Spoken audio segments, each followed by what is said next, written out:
بسم اللہ الرحمن الرحیم۔ السلام علیکم ورحمۃ اللہ وبرکاتہ۔ امید کرتا ہوں تمام احباب خیریت سے ہوں گے اور اللہ تعالیٰ آپ تمام کو اپنے حفظ و امان میں رکھے۔ آج کا جو ٹاپک ہے وہ نئی نسل میں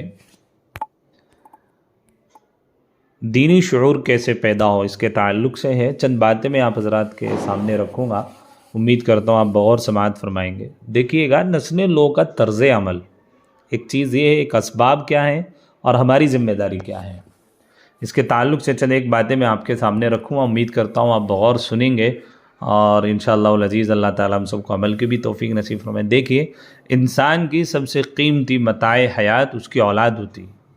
اولاد اور خود والدین بھی اسی وقت کامیاب ہو سکتے ہیں جب اسلامی اصولوں پر بچوں کی تربیت کی جائے۔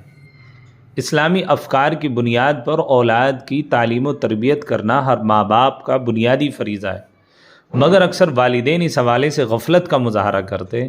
وہ اولاد کو یا تو دنیاوی تعلیم دلانے کے لیے تو بھاری فیس ادا کرتے ہیں، مگر ان کی زندگی میں اسلامی رنگ لانے کے لیے کچھ بھی نہیں کیا جاتا۔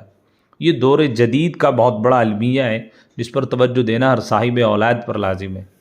نسل نو کے حوالے سے بحر عربی کا مسئلہ یہ ہمیشہ سامنے رہتا ہے۔ نسل نو بحر عربی کی جانب مائل کیوں نظر آتی ہے، اس کے چند اسباب میں آپ کے سامنے رکھوں گا۔ نمبر 1، نسل نو کی قرآن سے دوری۔ نسل نو کی بحر عربی کا اہم ترین سبب قرآنی تعلیمات سے دوری ہے۔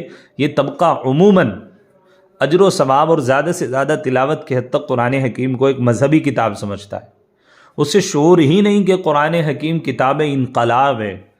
یہ عصر حاضر کے چیلنجوں کو نہ صرف مقابلہ کرنے کی اہلیت رکھتی ہے بلکہ قیامت تک آنے والے تمام مسائل کا حل بھی فراہم کرتی ہے۔ دنیا آخرت میں نجات اور اپنا کھویا ہوا وقار حاصل کرنے کے لیے نسل نو کا قرآن کے ساتھ تعلق قائم کرنا اس دور کا سب سے اہم تقاضا ہے۔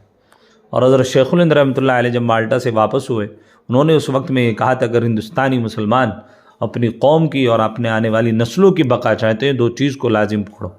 نمبر 1، قرآن کو لفظاً پڑھو اور معنن سمجھو، اور دوسرے نمبر پر اپنے آپس میں اتفاق پیدا کرو۔ چند اور وجوہات اور اسباب بھی ہیں، میں مختصر آپ کے سامنے انشاءاللہ رکھوں گا، آپ حضرات ضرور سماعت